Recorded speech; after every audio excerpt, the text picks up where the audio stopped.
Zoom. All right. Hi, everybody. Thank you so much for being here. Are you guys excited to be at the game jam? Woo! All right.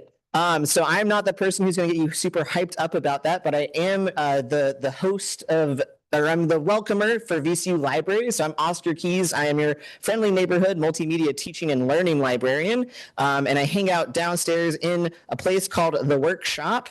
So if you are a VCU student, alum, community member, or interested in becoming a friend of the library. We are a creative technology hub that's located in the basement of Cabell Library. We have all kinds of creative technology needs, and we do have systems and checkouts for things that can support video game development. This is an area that we are really, really interested in supporting here at VCU. So if you want to get involved, I highly recommend coming and checking us out. The same way that you can check out books, you can check out cameras and VR headsets, the same way that you can reserve a study room, you can reserve our studio spaces and our makerspace equipment, and we would love to see you come and visit us. I just want to give a special shout out to some of our sponsors. So RVA Games, can we give it up for them? We've also got, it went in a different order than I was thinking. So we'll go this way. But we have an amazing student group called the Game Creators Coalition, which is our student group here.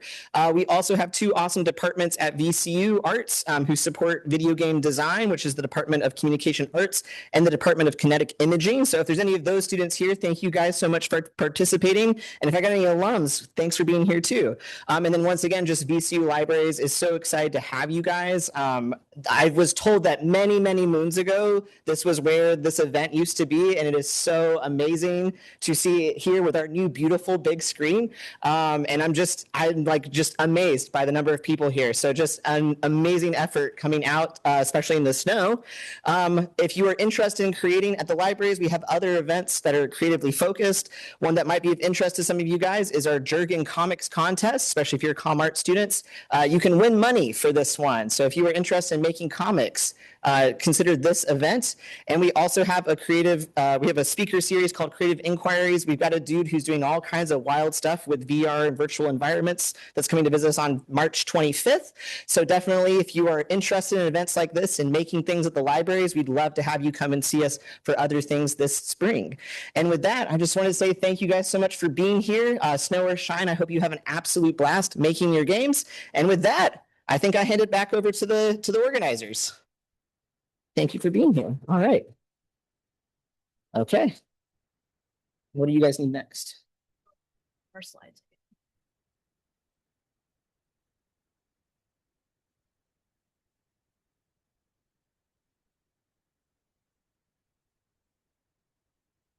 Boop.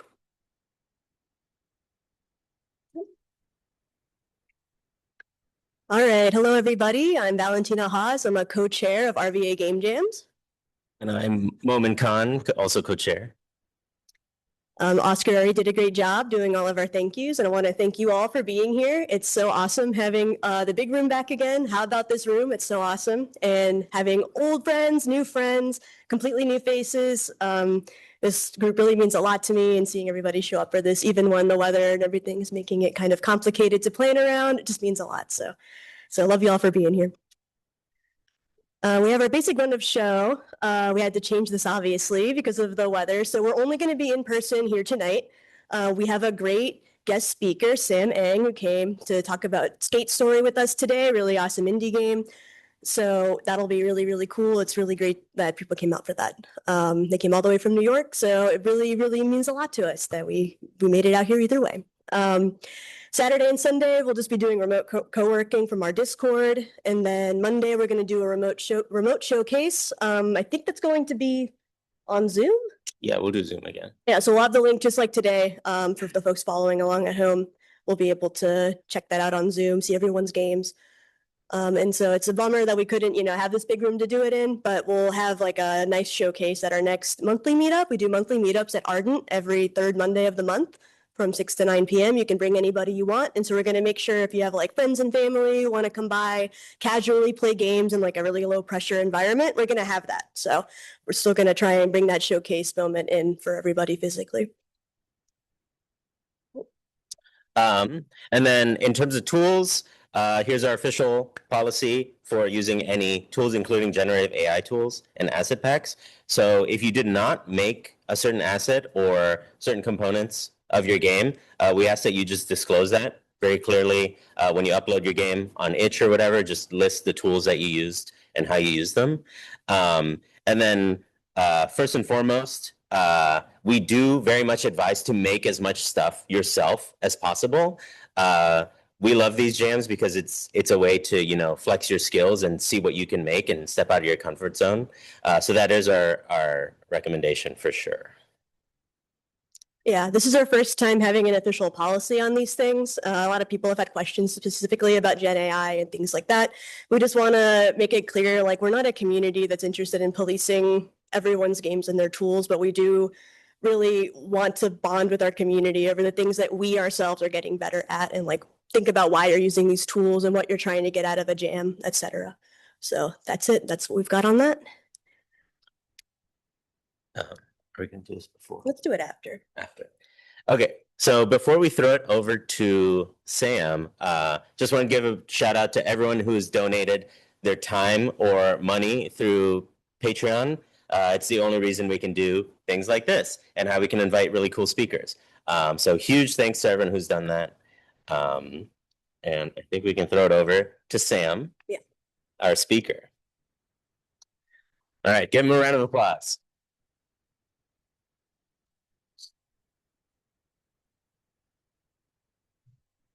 So we're gonna stop sharing this. Okay, so Oh, really? it'll be fine. Just mute this one and speak through this, I would say. No, I mean some video. Oh, video. Okay, okay. Okay, yeah. Then we might mute this. Well, I might like move this onto the speaker, and that's my. I don't think this Right. will audio. We'll try. Let us see. The librarian. We need the How library. can I help? So you need to reshare your screen, I think. Oh, right? Oh, yeah. Do it again. Yeah. I will remove Oops. myself. No, it's okay. I had to cancel it so I can Oh my. do it there. No, you're good. Here. That yeah. Share. Entire Share screen. also share system Oh. audio. So yeah, say yes on that. Yes. Oh, there we go. Okay. Entire screen. Okay. And then I'll probably want to. Here's my presentation.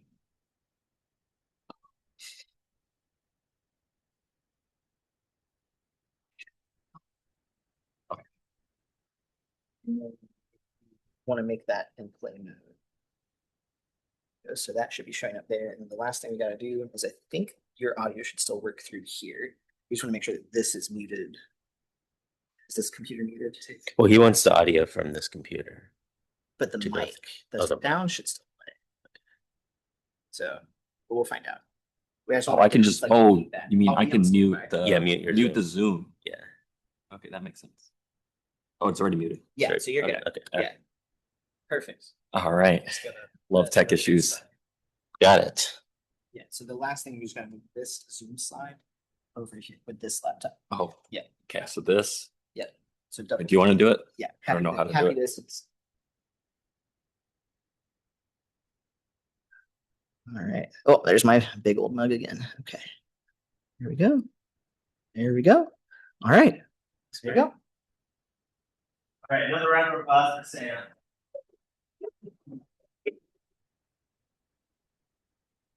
Hello. Oh, whoa. I'm so.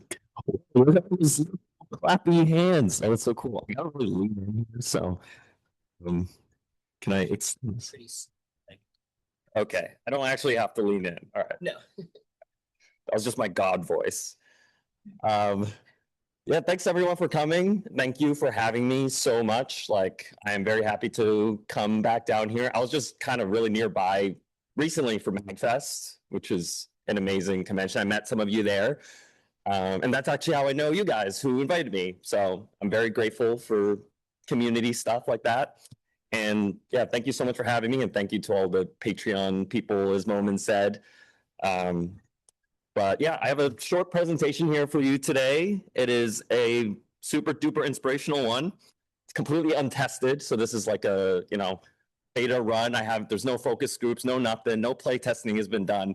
So this is just live. I made it on the plane, unfortunately, because I was trying to get a patch out for my game, which apparently has a new bug that I just got. But Anyway. Okay, so I am Sam Eng, and I made this game called Skate Story. It is a skateboarding game. And does anyone know it? Some people know it. Sweet, awesome, yes, thank you. I'm just gonna show a quick trailer here.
So that was 4 years ago, that trailer. I actually started Skate Story 6 years ago and 2 delays. So that trailer, I signed with Devolver and I was like, all right, we're going to launch a game next year, right? And they were like, yeah, all right, that sounds great.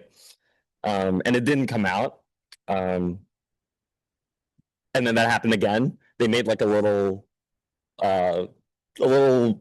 award for me called the Devolver Delayed Award. And they were like, most delayed game award goes to Skate Story. I'm like, okay, great. And then they gave it to me again the next year. I'm like, oh, thanks, guys. But it eventually came out. My vaporwave skateboarding game. This was my original pitch to them 6 years ago when I said, hey, I want to make this vaporwave skateboarding game. It's Tony Hawk's Dark Souls Journey. That's what I wrote in the email. And I include like a little GIF. And the main thing was I was like, oh, I want it to be you skating through the underworld of New York City. And that was very important to me, that it was like skateboarding in New York City. So one thing that I did that was just number one, like when I started making the game, I was like, I want it to be based on the city. So I'm gonna like go around and sample the city. I'm gonna take pictures of everything. I'm gonna like actually have textures of where I live because I really want the city to be such a character. And skateboarding is actually, it's all about the interaction between you, the board, and the architecture you're in. So I had thought that it was like really, really important to get that across. And New York skateboarding is kind of its own animal compared to like California skateboarding or like park skating. It's like very street based. And it's like kind of very crusty and like all the, it's very unique if you're into skateboarding. So one of the things that I always used to do is skate across the Manhattan Bridge. It's a beautiful bridge. Has anyone been there? Anyone walked the Manhattan Bridge? It's a beautiful bridge. Sweet. Okay, yeah. People like the Brooklyn Bridge, but the Manhattan Bridge actually has a view of the Brooklyn Bridge where you can actually see over there. So it's actually even more beautiful because you can see the more beautiful bridge from where you are. But I would skate across that all the time to like meet my mom who like, lived well, we would meet like in Chinatown and I lived in Brooklyn. So I would just like skate across the bridge like every Saturday, meet her. And those were like some of the best times skateboarding for me for some reason. Just going there and like there's like the street lamps and there's all these things. So I just like would take pictures of it and make it into my texture. So I processed that image and made this thing. The fence was actually just like a different fence image that I took because I couldn't really convert that image. But this awning right here is actually the same exact image. I just kind of processed it and painted over it a little bit to make it this texture. And then I put it into the game. So this is the Manhattan Bridge in the game. You can see that that texture is now nice. It's in the game. And this was kind of a pivotal moment when I was making the game. This is the final image of the game. It didn't look like this, obviously, when I first put it in.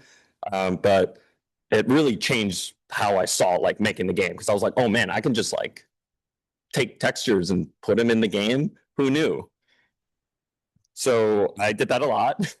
So things like manholes became, if you played the game, there's these things called gassy manholes that you have to kind of jump over and do stuff on. And I realized that like there's such a big, power there. I started making new textures. So I don't know if you notice, if anyone's played the game, there's like this sins wall, which is like a list of all the sins in the underworld. So I would start making other textures and stuff to like populate the world. This was actually inspired by a different. There's like this floor and like this plaza and this like New York thing that like they just had all this text on it. I think it's actually a memorial, but and so I didn't want to put a memorial like in the game because that might be a little insensitive to be like skateboarding on, people's names. But I thought that was really interesting. So actually, I made this like I thought of this idea of like, oh, because the game is kind of about not being able to skateboard where you want. It'd be interesting for you to skate on something that says not to skateboard. So I like made a texture like this, and I started using it everywhere. So this is it in the Sins wall. This is it on the Manhattan Bridge. I was like, oh, it might look cooler there. Put it in there, and I just kind of went crazy. I just like that, just like friggin' put it everywhere. And this is the market of arrivals in the game, which is like kind of like a stock exchange of like undead souls. So I was just like, oh, yeah, I'm just gonna use this texture everywhere. So that kind of really drove the visual style. Another thing in Skate Story, if anyone's played it, if the reason why I really wanted the audio is because this amazing band did all the music named Blood Cultures, and they're also a New York-based band, and we really wanted to get the sound of the city, right? We really wanted the city, the environment, because sound is kind of incredibly important, like whether it is to skateboarding or to games in general. A funny thing in skateboarding is like some skateboarders will like choose the gear or the park or like redo tricks just based on the sound of how a trick was done. They'll be like, oh no, that didn't sound good enough. Or like, I really like skating this park because the granite on this floor pops really well and it has like a really crisp sound. And it's just such a big part of skateboarding and music and games. So we were like, oh, we really want to go into that with like New York as a whole. So this is a quote from Blood Cultures. So I'll just read it out for you guys. The implementation of sounds taken directly from the city afforded the album this lived-in quality. I went around New York City with a field recorder and a drumstick, and I recorded different sounds. Sometimes it was just pigeons in the park, or being the only person standing at Grand Central Station and letting a bunch of people pass by, or the sounds of the subway. That developed into this library of samples that I procured just by trying to absorb what New York sounds like. Unfortunately, I didn't actually join him because I was too busy making the game. And so Blood Cultures is actually completely anonymous. But I guess if you saw like a little masked man running around New York hitting things with a drumstick, then. And then here I want to play another trailer that features some of the music, just to give you guys a quick example. So I'm gonna do the same thing. Uh-oh. Wait, can I tab here? Nope. Oh, okay. Nope.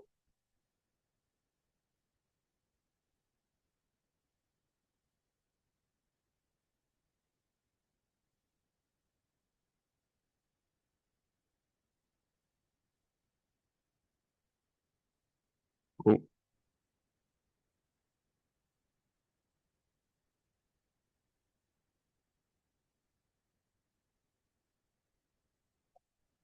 Let me do it again. Nope.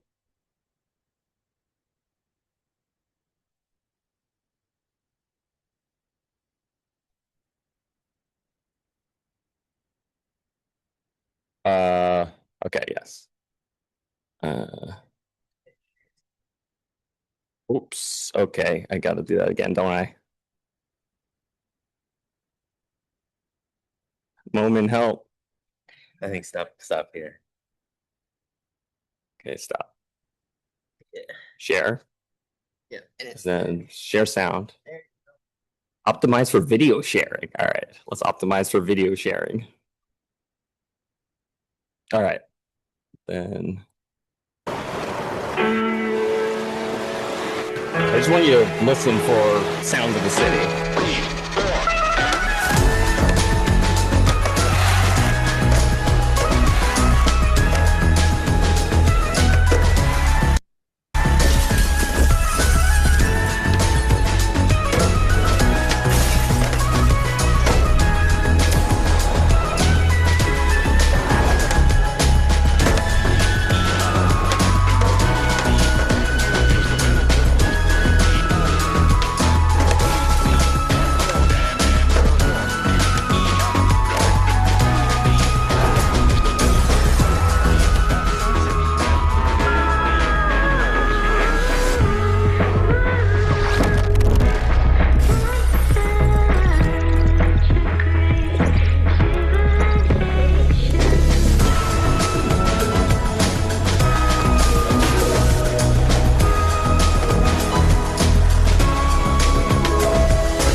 All right, so did anyone hear any sounds of the city? Unmute, okay. And then I have to reshare with this, right?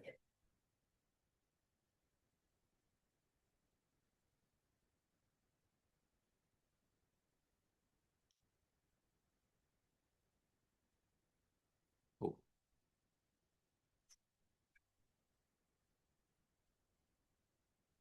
Okay, thank you.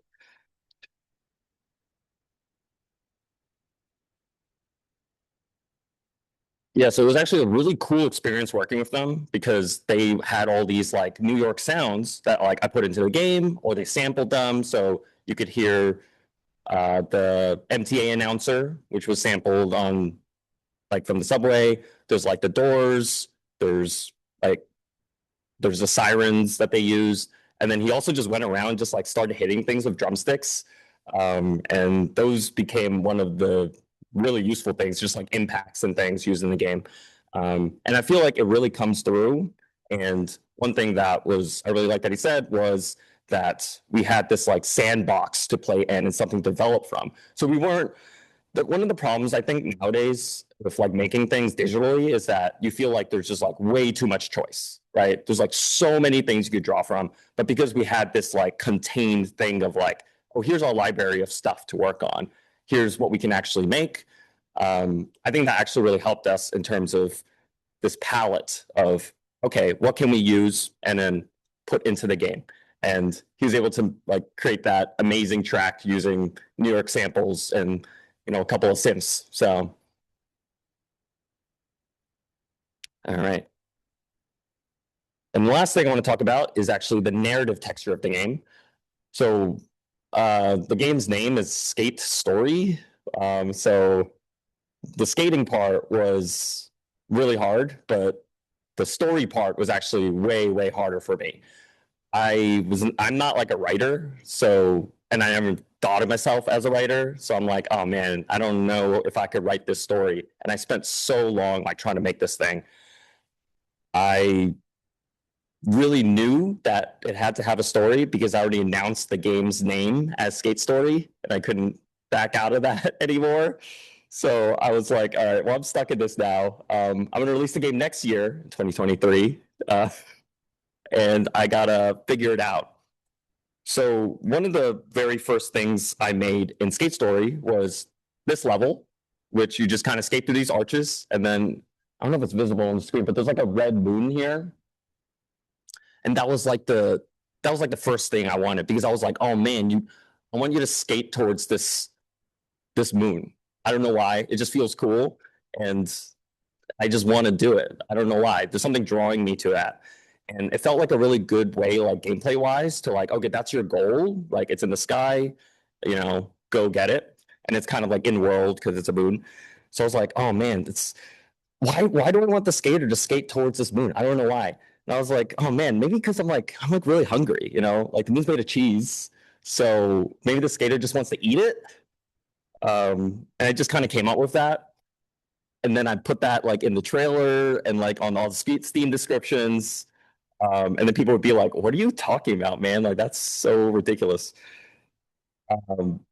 But I was kind of committed. I couldn't back out anymore because I already announced it. And it still was really cool because I was like, yeah, I do want to eat. It's made out of cheese. I could not figure out how to get the story in place. It's a video. So I started making more and more scenes. This is a scene, one of the first scenes I made, actually Le Bagel Land, which is like a bagel shop. And then for some reason, I put this frog there. I just kept going. I was just like, I don't know what I'm doing. I'm just going to add this frog because it makes sense that a frog runs a bagel shop. And then you have to like ring the bell and then the frog comes out. I'm like, why would the frog not be? Well, because he wasn't sleeping, right? And then that became like a huge theme for me where I'm just like, oh yeah, the moon and the sleeping. I don't know, like this. So then it's kind of like the same thing of like these pieces that I'm building, like this library of stuff that I'm like, oh man, I'm like driven into this limitation. And I'm kind of going by feel at this point. I'm just like, well, like, yeah, you can't sleep. Like the frog can't sleep. You can't sleep. What's going to happen? You need some milk or something, But I was still having so much trouble. I wrote this entire screenplay of like my game because at some point some writer friend was like, hey, you should just like outline the whole game. So I just like wrote out the entire game in like a screenplay like it was a movie. This took me like a week. It didn't really help me that much because yeah, I was just like, I don't know. A lot of this is not in the game, by the way. If you read this, it's just like this is all like doesn't really, it's not in there. But then I saw this like crazy game. Does everyone recognize this? Oh yeah. I saw this crazy game, and it is called Hyperdemon. I was endlessly inspired by Hyperdemon. So this is a game made by a developer named Solraf. I think that's how you pronounce it. But they made a different game called Devil Daggers back in the day. And then they released Hyperdemon. And I was like, oh my God, that kind of looks like my game. Uh-oh. But obviously it's completely different. But if you've seen any like footage of it,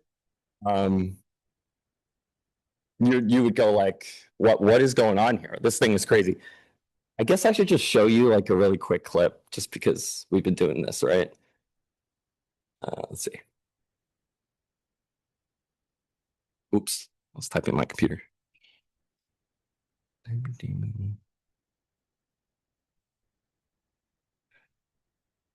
But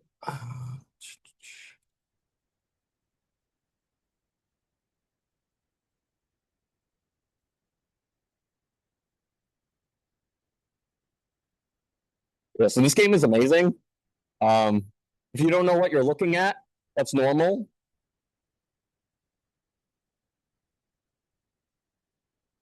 Okay, I don't want you all to get a seizure right now. I'm sorry, but I absolutely love that game.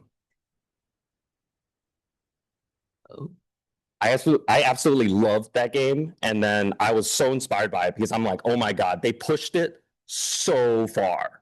Like they went so far, and I felt like I was so scared of going so far because I was like, I don't know, like, like I don't know why you're sleeping or like why you're eating the moon or and then you play Hyperdemon, you're like, I don't know anything, but it's amazing, right? So after Hyperdemon, I was just like, oh, I'm just gonna go for it. I'm just gonna like freaking go, and I just like made all this random crap. I was just like, I don't know. I was going completely on instinct of just like, this sounds cool. this is exactly what I want. And I just pushed everything further of like, okay, this is why do you need to sleep? Because the moons can't make you sleep. So you got to eat them. And then the moons are refracted through your body because you're made of glass. And then so just I kept following that thread. And I was just building upon all these little pieces and scenes that I had that I written to make like my entire outline. And then, yeah, I just kind of then made the entire game, I guess, after that. These are just some of the scenes that I had to show.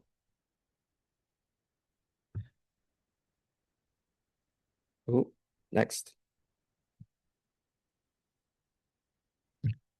Yeah, so the moral of my story here is that I took all these disparate parts and I was like, oh, I want it to be based on this core idea of like, I want New York. So I went around sampling New York textures. I wanted New York sound. So we sampled New York sound. And we just like built up a library of stuff. And then we just stuck to that. We were like, this is what we're doing. We grew in love with the limitations of what we were making, of like, why are we making this thing? I'm not sure. It's hard, but then we just pushed through it. We were like, this is it. This is the game. This is a game where you're a little glass man on a wheelie board in New York. And that was the idea.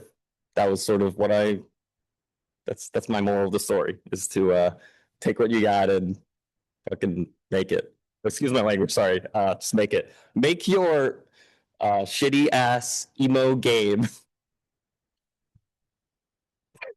I don't know why it's German. This is the only screenshot I could find actually on my computer. It is in German. But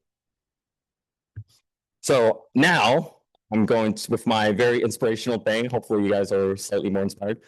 But I'm going to now introduce a theme. Are you guys ready?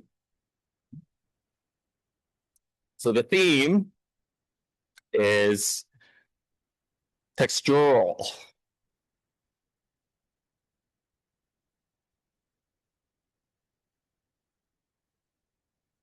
Thank you guys for letting me talk about my little game and my samples. I'm gonna pass it back to Momin, I think. Do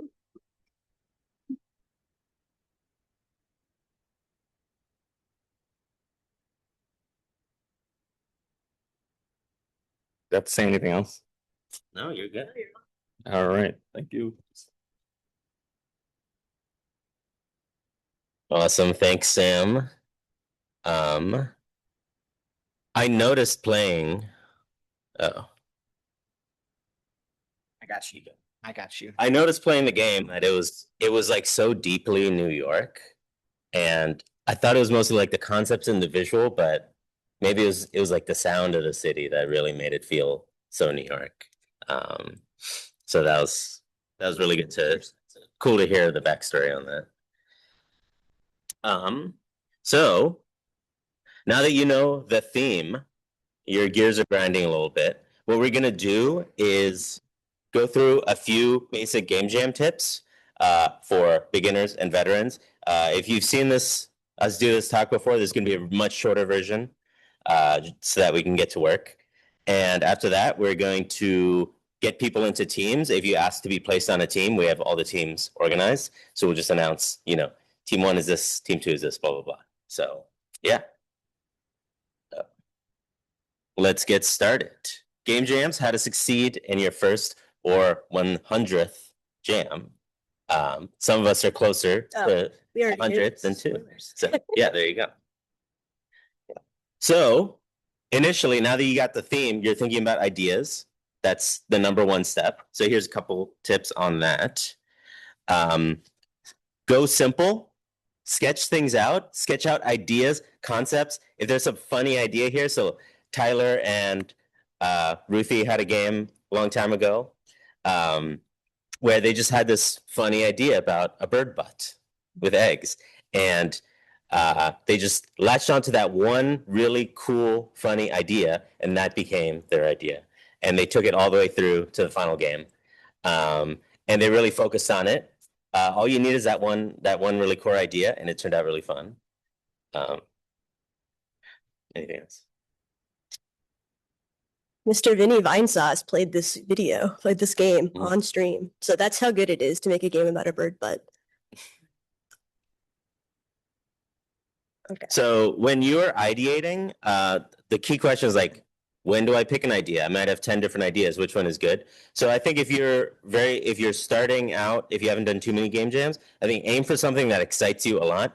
Self-motivation is the most important thing if you're a beginner. So definitely try to do that. If you're a veteran, I say aim for something surprising and original. Maybe something that's surprising to you, it could surprise others. And come up with a ton of ideas and just throw away all the most obvious ones because other people are going to think of that, right? So pick the 11th or the 12th idea that comes to your mind. Yeah. So scoping your idea, the number one obstacle to completing a jam game is trying to bring an unreasonably large idea to life.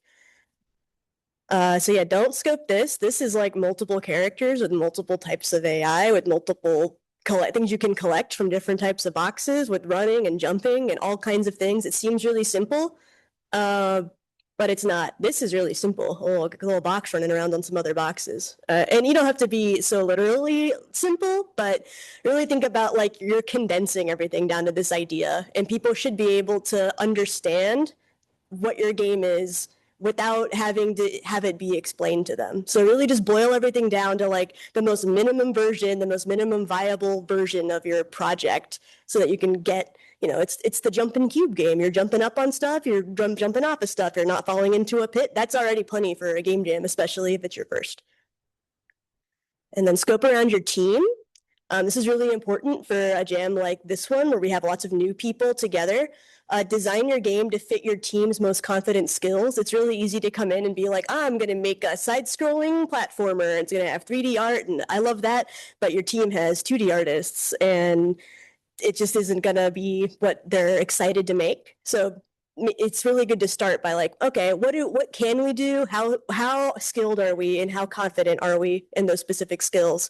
And then kind of find what you all would be excited about together and what you all can create without putting too much pressure on each other together. And less confident skills can be extra content, but lean on the things that you're like strong and confident in, and then try some other things for fun. But trying to learn a whole new skill while you're on this time crunch and everything else might make it a lot of friction for you to make something you're really proud of at the end. And then for veterans, be a team lead. It's a lot of work to wrangle people who've never jammed before, and that's a whole different skill that might make you think about scoping your game differently. Assume you'll do 75% of the work if you are really experienced and the rest of your team is not. Use a tech stack that you know will work. Don't try a bunch of new stuff, and getting people onboarded on the new stuff is just adding friction for yourself. And then for creating art, don't be afraid to get kind of weird with it. This really works with Sam's talk about like just go all in on your aesthetic. If it's a game about playing the Game Boy in the back of a car, like driving home, you just need the minimum amount of art on that screen that captivates that vibe and like makes people understand that that's what they're playing. That's like a one button input game where all you do is do kickflips on the Game Boy. It's really good, but it really captures the vibe, the music and the lo-fi art. That's a great jam game. And so some of these other games here are like a good use of asset pack content. They're like, well, it's a discovery game where you have dioramas and you're looking for things in a room, and they could just design a bunch of little rooms with a cool flat shader effect, and they cultivated this cool art style, and then they were able to focus their time on that seek and find element. So that's empty by dusty room. And some of these other games are like, limited color palettes, generative procedural art, or using like really simple like gradient shaders and things like that. So you're not doing lit 3D assets. Like just think about ways that you can make your life easier and limit yourself so you don't get distracted by all the possibilities, and instead just hone in on that one idea that crystallizes what you want your game to be about.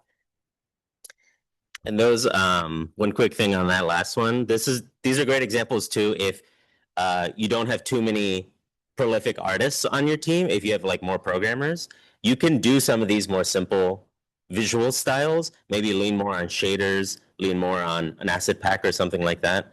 And it'll still come out really cool if you just focus on that one idea and make that one idea really pop on the screen.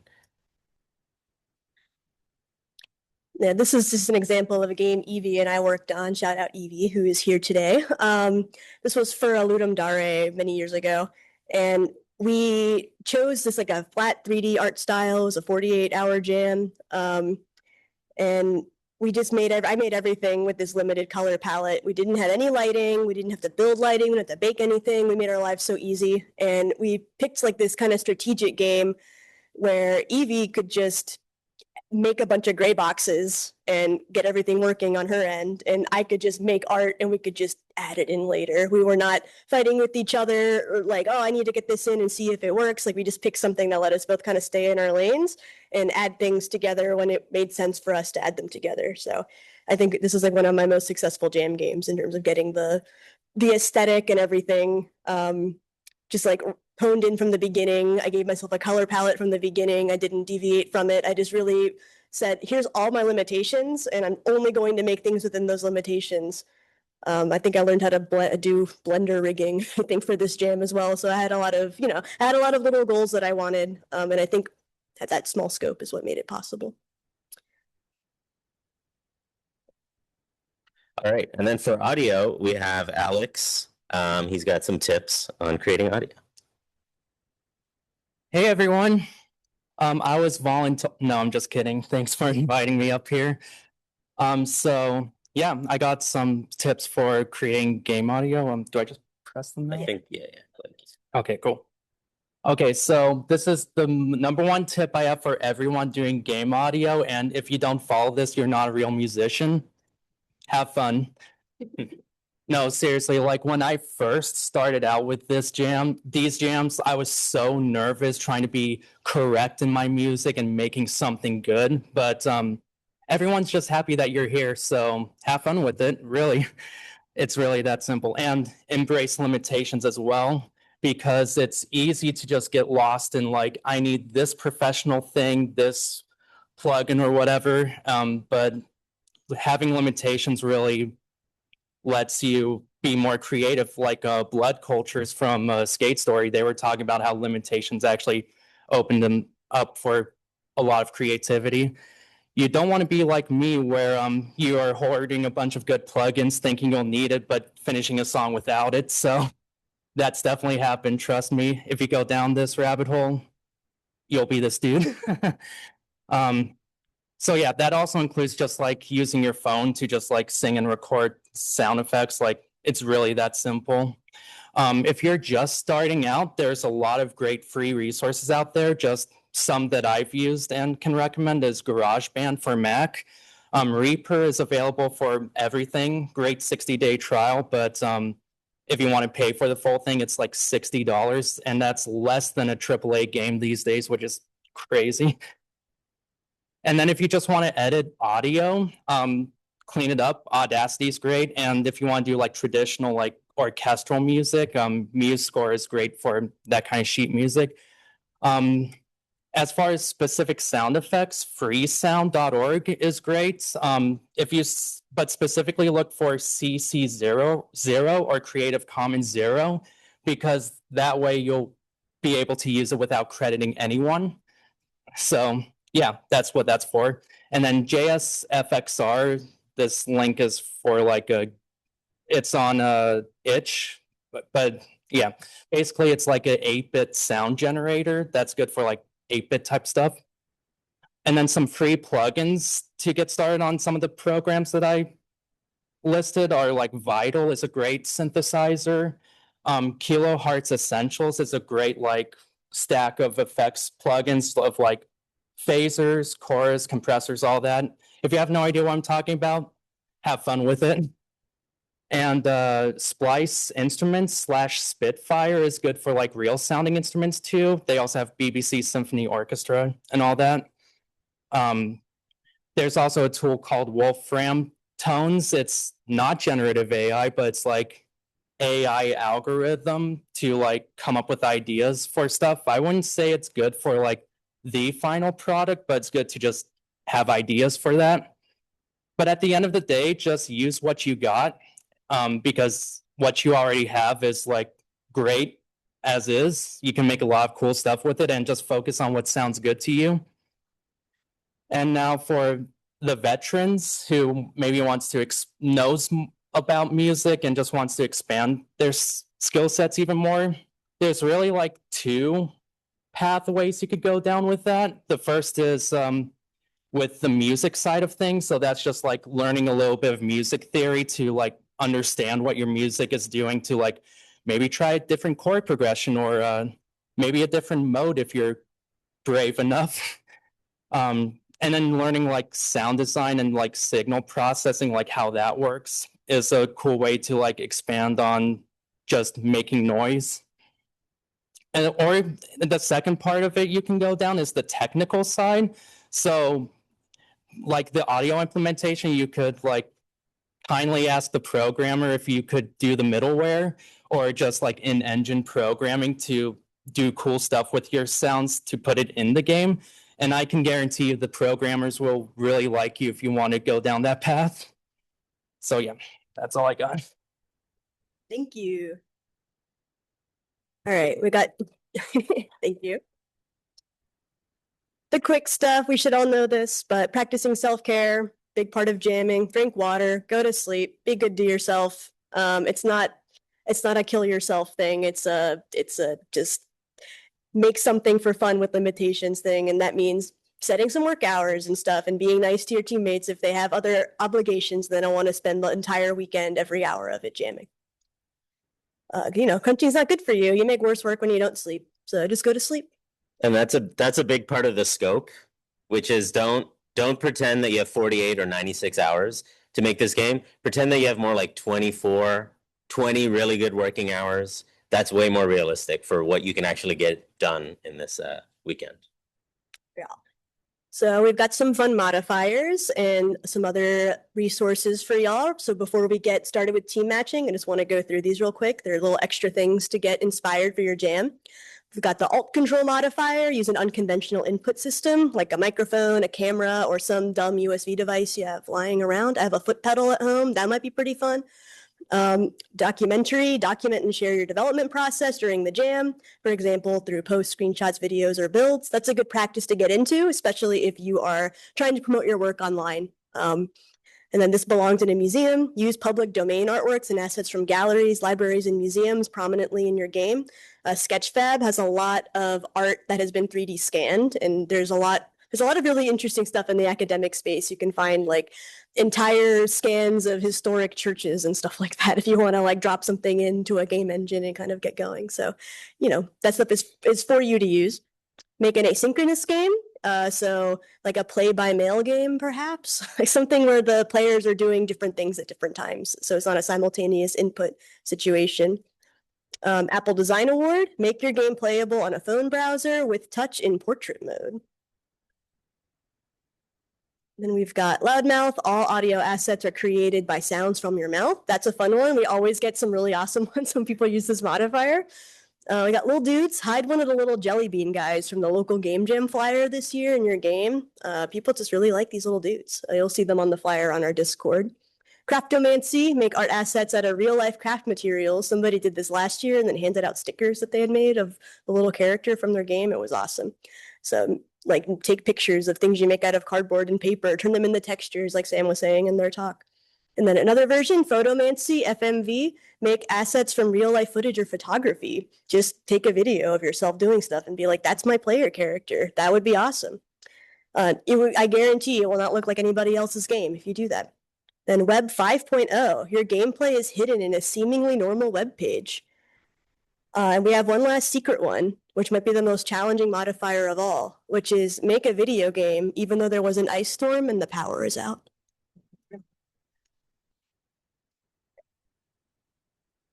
Hey, I'm Ryan. To follow up Sam's awesome talk, which I knew nothing about coming into this, I've been running some kind of more social and other events, and one of them that I ran recently was the Audio Safari. So we went out into Richmond and captured some sounds in the wild.